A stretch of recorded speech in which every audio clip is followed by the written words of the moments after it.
From our studios around the world, this is Eat Well, Travel Better, the Business of Food Travel podcast. Every month, we bring you the world's culinary tourism industry professionals and share with you strategies, tactics, and information that help make you a more effective leader, communicator, and professional in our culinary tourism industry. I'm your host, Eric Wolf. Thanks for listening.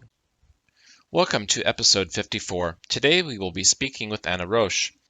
A self-taught cook, Anna is a chef who expresses the seasons, her region, her character, and her femininity through her cooking. She is the chef and owner of Hisza Franco, a 2-Michelin star restaurant located in Slovenia and one of the leading restaurants in the world. In 2017, she was awarded the world's best female chef by Restaurant Magazine, and in 2021, her restaurant was awarded the 21st best in the world by the 50 Best Restaurants list. In the same year, Anna ranked 7th in the Best Chef Awards list as the only woman in the top 10. Because of her work, Chef Anna Roche was named the Ambassador of Gastronomic Tourism at the United Nations World Tourism Organization. Anna, welcome to the Business of Food Travel podcast, and thank you for being on the show today. Anna, it is truly a pleasure to have you on the podcast today. And you have such an interesting background from when you were growing up being such an avid sports enthusiast and a great skier and going to college to study diplomacy and also some pretty demanding parents. Before we talk about how you rose to fame as a 2-star Michelin chef, could you explain to our readers a little bit more about your background and how you even got into cooking? I'm born in a very remote valley, the Soča Valley, to particularly ambitious parents. My mother was a journalist for the biggest Slovenian newspaper. My father, a pneumologist and diabetologist, so a kind of the doctor of the valley. And me and my sister, with just 1 year distance, we somehow grew up in a way that parents really wanted to grow up, being excellent students, dance, do sports. I was almost professional into skiing.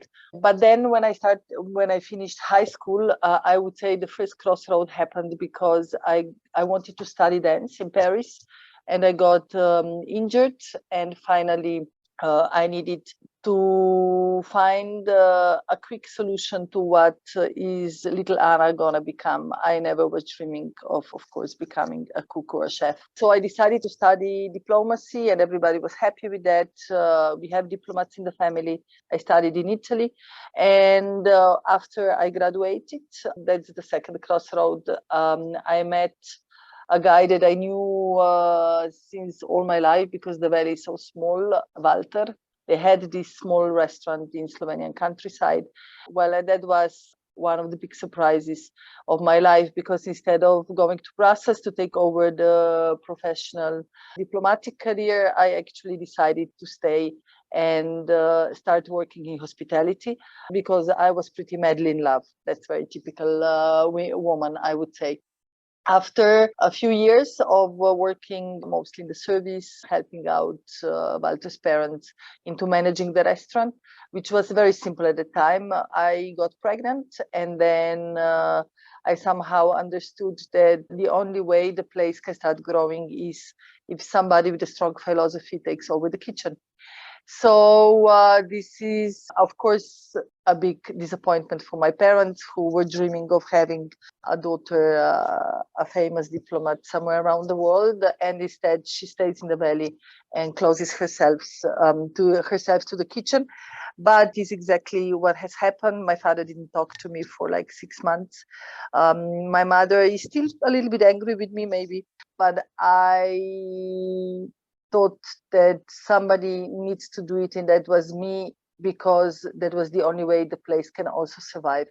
And this is how in the remote 2022 in the summer, I went to the kitchen completely with no knowledge, like since I was so much into the sports as a kid, I never cooked with my parents or with my grandparents, which is so traditional for young girls. And I was also pregnant, but my biggest motivation was to make it, to survive. And this is how it all started. And how long were you cooking in the kitchen while you were learning at the same time how to cook? How many years was that? Well, I'm still learning. So it's going on since 2022. It means 2002. So exactly 20 years I'm celebrating of being in the kitchen, learning and cooking, which is beautiful because I say that at the day I will stop learning, I will stop cooking probably. It's said that you are a self-taught cook, and to learn everything that you have in the kitchen and your style and your philosophy and all of that, and you've turned into a brand. You have a world famous restaurant, you have 2 Michelin stars, you've got all these different projects going on as well in Slovenia. For a self-taught cook, that's a pretty phenomenal accomplishment. Well, the awards and the recognitions just simply came on the road.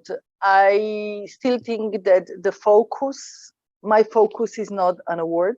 My focus is an absolutely amazing kitchen, which is representing an area, the farmer, and of course the season, the nature, and especially myself. So Anna's Kitchen is extremely personal, could not be more than that. In this moment, we are cooking the menu, which is called Reincarnation 2022. And people before starting eating get a little story about who is Anna, a little curious girl who is like grounded with her feet completely in her belly, but her head flies around the world, dreams about different places that she has seen because I'm a traveler since a child. So to be honest, yeah, could not be more personal than that at the end. That's wonderful. How did Hisza Franco cope with the pandemic? Slovenia had one of the longest lockdowns in the world, almost 4 months, the first lockdown, and then practically 8 months in a row, the second one, without having a chance to open, not even like for lunch or in a limited number of guests. So I had two things in my head. First is I cannot lose my people.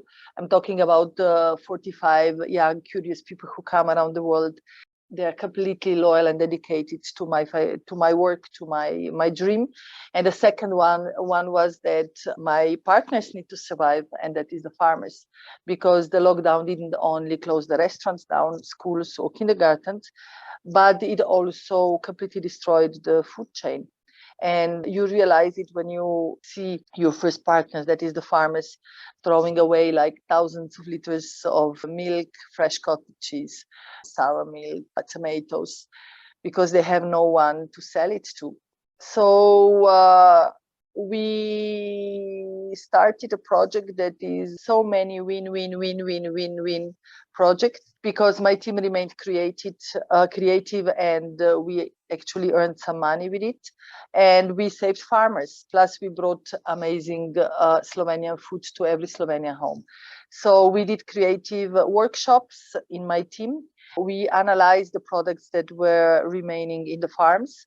We studied down super funky but very healthy recipes and how to use them. But of course, Hisza Franco can cook for maximum 40 people, and this is not enough, as since the restaurant was also closed. But our capacity was not enough to really help farmers, not just with words. So we knocked on the doors of the industry, and we actually started teaching technologists our recipes without any shortcuts, with complete traceability of the food chain.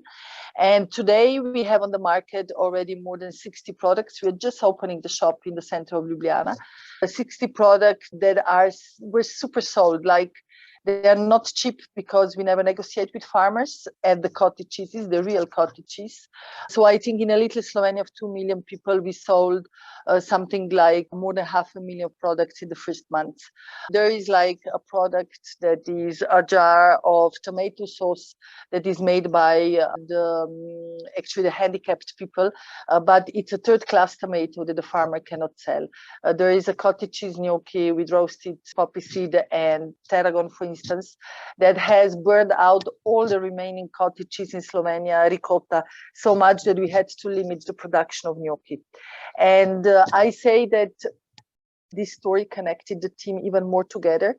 I financially helped the team with it, because whatever we earned out of it, I was sharing in the team, so the team could financially also survive the COVID. We saved farmers from the remaining products, But on the other side, we brought to every Slovenian home like amazing Slovenian food from the farms. And a lot of young mothers actually wrote me saying, "You saved my life." Like sometimes I don't have time to cook, but when I buy in a supermarket, I always get this food when you turn around. It looks beautiful, but then actually there is nothing really positive inside. But today you buy, I don't know, Anna's pasta filled with a mountain cottage cheese, candied tomato and mint, and you know exactly that this is really the cottage cheese. And you don't need to complicate your life so much anymore. When we really started working, to be honest, I said to myself, you know, every bad thing is there for a reason. I suffered the lockdown a lot, especially the social solitude. But on the other side, for people who think it can give them the opportunity to develop things. So tomorrow it's the official opening of our first Tush and Anaros shop. Tush is the supermarket chain which helps me delivering these products and they are selling them. But we are for the first time opening a small boutique with these products. Plus we are adding the best Slovenian honeys, the best Slovenian marmalades made at home. We do a bank of cheeses, a bank of Slovenian natural wines, charcuterie. So the COVID also brought maybe some positive. No, COVID not, but the lockdown, yes. You're making me hungry with all of those wonderful sounding honeys and marmalades and pastas. I can't wait to come try them all. How would you say that you are running your business differently now in 2022 than you did in 2019, 3 years ago, because of the pandemic? What's changed for you in the business? I was the one who was always saying in interviews, I don't want to change. I want the hospitality, you know, to be still the one to make people happy and to make the world a better place, because at the table we should never fight, we should always be happy. And I said that I believe that people will go back to the table, and I was completely right. Like this season 2022 looks like blossoming, like everybody's back. But there is a big but. The gastronomy has remained without hands. The reason is that if you lock down the society for 2 years, especially in the sector that needs creativity, needs work, young people, I mean, they of course work for money, but they absolutely and first of all work to realize themselves. So in the 2 years of the lockdown, the world gastronomy has lost young, ambitious people because they changed the work. Nobody can wait such a long time. So I would say that we are focusing very, very difficult times, and it is toxic. A lot of restaurants didn't reopen after the pandemic. A lot of hotels didn't open after the pandemic, but absolutely everyone is saying, I just can't find good people to work, knowledgeable people to work, because they work somewhere else today. And that is not somewhere else in gastronomy, but just in another sector. I am lucky because I was intelligent enough with this project with the farmers. I actually kept my people motivated. I kept my people working, using their brain. So most of them are still with me.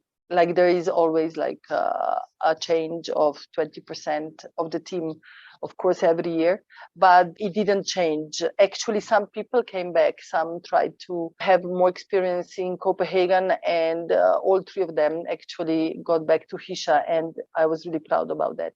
But there is this fear, of course, that we cannot say, you know, I'm a great chef and I have a great restaurant just because I'm super creative and I have an amazing team, because maybe you don't have your team. Today's podcast is brought to you by the World Food Travel Association's Culinary Capitals program.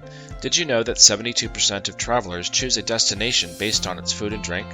Now is the perfect time for smaller, lesser-known destinations to get on the radar of the world's food lovers, but travelers can't find the next great food destination if they don't know anything about it. The Culinary Capitals program helps put smaller destinations on the map and keeps them top of mind for food and beverage-loving travelers. Get in touch with us at help@worldfoodtravel.org and learn how your destination can become a culinary capital today. And you're also the ambassador for the UNWTO for gastronomy tourism. And before the show, we talked a little bit about a speech that you gave to the UN Assembly. Can you tell us about that? Because I think that that is a really interesting statement about who you are as a person and your vision for the industry. Yeah, my focus was, of course, in the importance of working locally, working seasonally, because this is the only future in the food business that will make us survive. But of course, I opened a problematic about gastronomy, and that is absolutely not a sustainable place to work, and it's not a sustainable place for the future. Why? Fine dining is an incredibly detailed work where you need a lot of attention, a lot of hands, to make this a piece of art. But to make this a piece of art, you need a lot of hands. But even those, a lot of hands, like I have 20 people in the kitchen, need to work a lot more than sustainable number of hours, to make this be a piece of art, and to make not only a guest happy or a food critic happy, but to realize your dream about what a fine dining dish really is. That's a very precise work. But there are those, because I don't think today there is any restaurant in the world that can afford, maybe double team, triple team, to make all this work be done. Because we should raise the prices incredibly a lot. Like if the menu today in Hisha Franco is 225 euros, and we are 20 people in the kitchen who work, I would say, minimum 14 hours per day, but it's usually more. We, of course, are close 2 days per week, but whenever I try to shorten the working hours, people just cheat on me and they still come to work before, because, of course, they want their work to be done. So I did a small calculation, understood that actually I would need more than double people, but that means charge more than double to make the place be sustainable. But when I charge double, of course, people will say, look at her, how can you pay for a meal, I don't know, 500, 600 euros per head? Now, my idea was, but of course nobody has heard it, that the United Nations should somehow protect fine dining. Maybe in Italian it's Patrimonio dell'Umanità. I don't know how we call it precisely in English, but to put it under UN protection, so it doesn't disappear. More and more chefs are closing fine dining restaurants because they understand that we are producing toxic environments. I mean, who can work so many hours for his whole life? We make this profession become one generation, so only young people can do that. But when they're 30, what are they going to do next in their life? Because you cannot work 17, 18 hours per day when you are 50. That's what I'm realizing on my body today.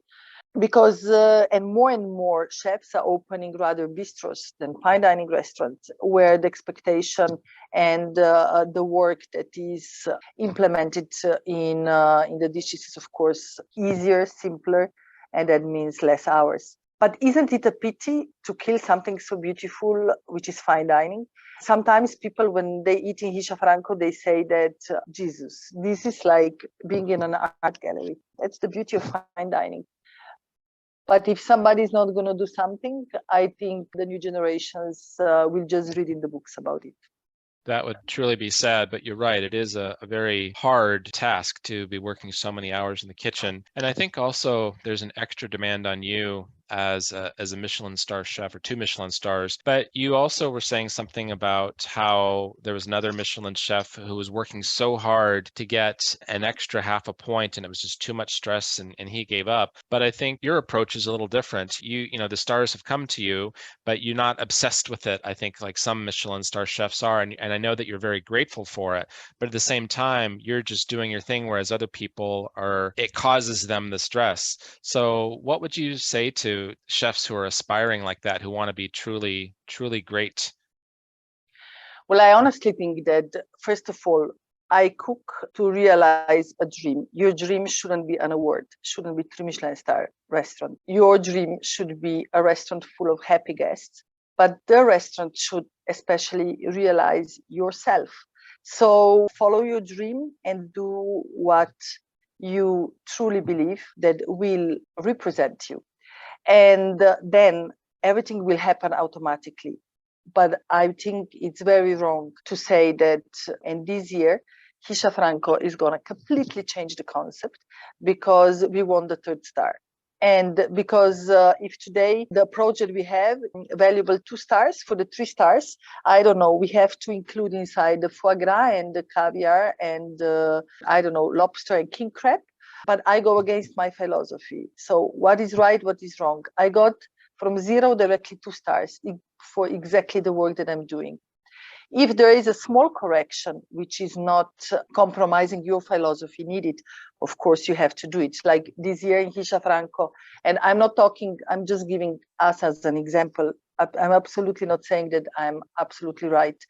We did correction on the wine card. I invested into also classic wines, which are on the wine card. And if somebody wants to drink them, I understand that it is also correct. But the 2 pairings that are combining my menu are, of course, the philosophy of Hisha Franco, that is biodynamic, organic wines that we are so famous for. I'm not ready to compromise my philosophy just because I want the 3rd star. And imagine that all those guests that are coming to you, that are supporting your work all the time, and then bam, they see the king crab on Anna Roche's menu and they say, what has happened here? So not always the run for an award is going to be accepted well by people who has been supporting you on the whole way. Never forget who you are. Never forget your way. That is the most important thing. And then everything can happen. Of course, try to be as perfect as possible in what you're doing, but do not forget your origins. And that for Hisha Franco, for instance, is working with local ingredients that, yes, are poor, but if you technically work them, they can become the greatest ones. I like that you stand firm in what you believe and you say, no, this is what we're doing. We're doing local and we're known for our organic and biodynamic wines. So we're going to keep those. And you really stand firm with that. And weren't you saying something about what you would say to a younger you about not being scared to say your opinion? I was always scared a little bit to be myself. So I always thought that I'm not good enough, I'm not strong enough, I'm not beautiful enough, I'm not cooking well enough, I'm not filleting fish well enough. And then I'm looking at, and maybe I'm still learning to have greater self-confidence. But I believe that it is so important that you have your opinion, that you stand behind your opinion, and you never forget your opinion. You can listen to the others, but you need to believe in what your soul or your brain is saying to you and be proud about that. I agree 100%. And what would you say if diner is in your restaurant and you come out, everyone likes to meet the chef, right? And you come out and you say, well, how was it? And they say, oh, it was lovely. How would you feel about that? Well, lovely is one of those words that I hate most because they are hanging somewhere in the air and they are just an answer to fill a gap of a silence or of the truth. I honestly think that when you go to a fine dining restaurant or to a restaurant like Hisha Franco is, you need to have a stronger opinion than lovely. You can say, I didn't like it, or you said it was amazing, or you say it was interesting, which I really love. It means that people will remember some things forever. But I believe lovely is a diplomatic word for like, I had a good meal, but tomorrow I will brush my teeth and forget about it. So yeah, it's one of the words that make me ask myself, how have those people really understood my food? And probably they don't even know their feelings. Exactly. It's almost like they didn't get the point of what you're trying to do and what your menu stands for and what your philosophy stands for. They're just numbers and the cash register. They're not active participants in your art. Exactly. So I believe that you have a quote that you're known for. What is that? Well, there are 2 already actually, and both are tattooed on my body. It's fun that I must not forget about some quotes. One is that after every rain that comes out, and I truly believe I sign my books like that. My book is named Sun and Rain, and I really believe that after every rain, the sun comes out, and when you're really in shit or in a bad situation, just keep on repeating this to yourself, and then you will see a ray of sunshine. But the other one, which goes more into the Daltana, is the one I actually tattooed recently on my ankle. It's maybe even stronger for how I feel today. And it is the power is in you and not in others.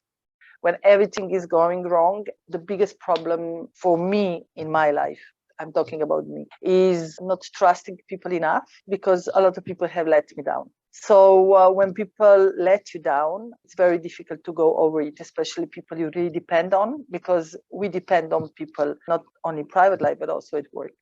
And there is where this quote, the power is in you and not in others, really somehow strongly comes out. Your idea that the sun will come out, I agree with you. That's very true. And also that ties in with what you were saying earlier about the pandemic and the lockdowns. The world has been through this horrible, horrible storm of 2 years, but the sun is coming out now. Yeah, you see, not only that today is a sunny day, Kisha Franco is booked out for lunch and dinner. And if exactly 1 year ago, we didn't know what's going to happen next, because we were just reopening the restaurant, not knowing when they are going to lock us down again. And there was really a lot of cloud on our head. Today, the sun is really out.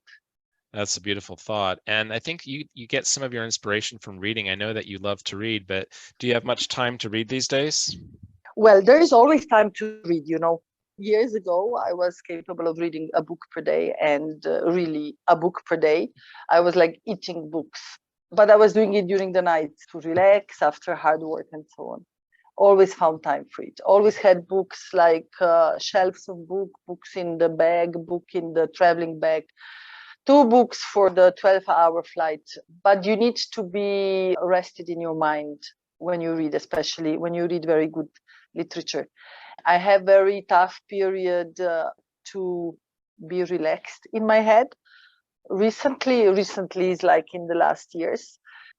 I really reduced the number of hours that per year I'm reading. Unfortunately, last night I actually read 8 pages.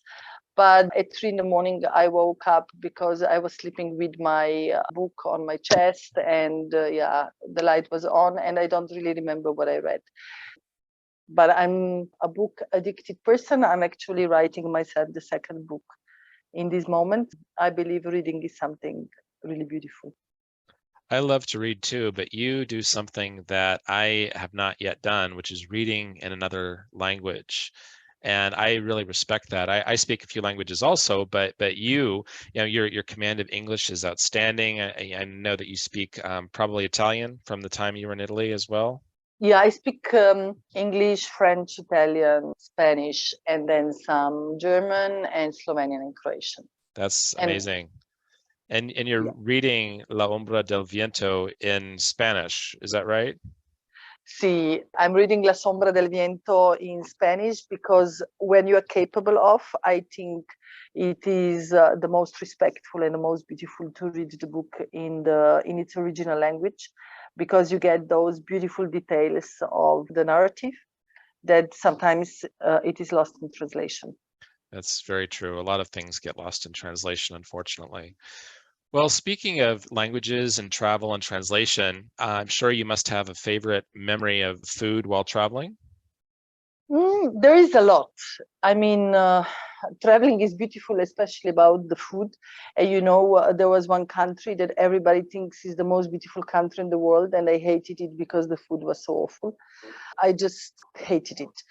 But there is one food memory that is probably far my favorite, and that is the train ride in Madagascar. It's an old Swiss train from 19th century that is bringing locals and, of course, food supply from Fianarantsoa in central Madagascar to Manakara on the east coast.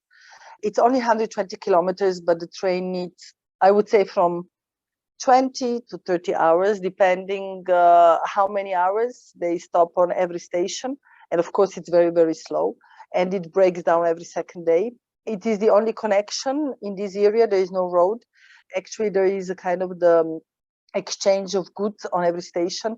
So I don't know, on the first one they would download the water, but then bring on, I don't know, pineapples, but then those pineapples in the next stop some are downloaded, and then lychees come on and the lamps come on and some water goes down. So it's a kind of a life train. And since the stops are very long, this is a kind of a festivity of the village the moment that the train comes. So the whole village is around the train with children, girls, women selling incredible food. And I think we were eating for all the 24 hours we were traveling. We were sitting on wooden benches. And there was a French professor sitting behind us who lives in Réunion, so in the island which is very close to Madagascar, and he was doing this trip second time. There is no tourist. This is not a touristic train. It's for locals. I heard of it from some travelers. That's why we decided to do it. And then he said on the first station, we were a little bit like scared, I mean, A, you eat with hands. B, of course, you don't know, is this gonna kill you? I'm gonna have diarrhea or whatever? And then he said, guys, if you are not gonna enjoy the food on this trip, then you lost the essence of Madagascar. So we did it. And at the end, we couldn't eat anymore. We were filling our pockets with roasted corns. My children were like dancing. There was like one stop just before the end. We were super tired already. And it was early morning, and the clouds of the first monsoon of the year started coming. It was like a kind of darkish. And the professor, the French professor, which was sitting close to us, stood up and he opened the doors of the train, and there were like plenty of children there.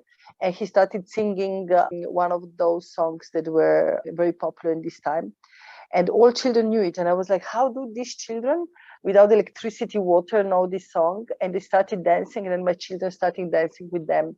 And they were sharing like lychees and bananas. And I was like, but look at this. My children were emptying pockets from what they were putting in the pockets from previous stations. And I thought like, wow, food is really bringing people together. And sometimes you should leave your prejudice about what is right, what is okay, behind to have an amazing experience. That's a phenomenal story. My only memories of Madagascar were the lemurs and the mangoes, but your story wins hands down, Anna.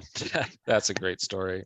And speaking of mangoes and the bananas and the lychees and the pineapples you were talking about, I understand that you are a big lover of fruit. Yeah, I'm famous for never eating sweets, like desserts, anything sweet. Like I just don't. I go to the restaurant and I ask for, you wouldn't believe, cheese and fruits, because I'm addicted to fruits. I think I get more than enough sugar from the fruits. In this moment, we have this crazy moment of the cherry. I mean, cherries here are so good. I can eat 2 kilos of it, skip lunch and dinner, just live on the cherries in this moment. Then the peaches are coming, then the apricots are coming, then the plums are coming, and of course the tomato. As like a king or the queen of fruits and vegetables, because when it grows on a arid land that doesn't have a lot of water, quality soil, it becomes sweeter than an apple. So when I was a kid, we would be actually picking in August tomatoes in Istria, and I was eating them just like that, just like an apple. No salt, because the soil is mineral enough. They were super sweet because of so much sun. And our hands were becoming green because of the juices, and they were smelling for days of the tomato. How about that? Isn't that the most beautiful food memory you can have? That is a fantastic memory. I can't say that I have those same memories from childhood, because growing up in the middle of the United States where I grew up, we didn't have that kind of fresh produce. So I'm glad that you did, because you're able to share those memories and inspire other people as well with them. So last question for you, Anna. If this was the last day on Earth, what meal would you want to eat? Yeah, maybe an amazing pizza. Close your eyes, go to the streets of Napoli, the hanging clothes above you, everybody's screaming, everything is loud, but there is that smell of freshly baked pizza with those incredible tomatoes. Of course, there's a tomato again. and maybe the mozzarella around Vesuvio. And I think like is if you can say that the food can be sad or happy, well, that is an incredible happy food. And yeah, with some chili on the top, I like spicy food. I think I would kill for that. That sounds wonderful. And any fresh basil? Of course, a lot of fresh basil. Now I'm really hungry. I am too. It sounds like a dinner date. I want to have pizza with you. Well, welcome. There is some nice pizzeria. There is a very nice pizzeria in Ljubljana. Otherwise, I bring you to a friend of mine, Simone Padoan, who is a master of a dough. He makes different doughs, and his pizza is just, wow, worth the trip. You know, you're right. The dough does make a difference. In Portland, in the United States, where I'm from, there's a pizzeria called Pinky's. It's on North Interstate Avenue, and the ingredients are all local and all of that stuff. So the ingredients are very high quality. But the dough, she ferments the dough for 3 days, and the difference, it just makes everything about the pizza so much more intense. And it's one of the best pizzas I've ever had. I completely agree. You make me hungry. Should I come to Portland?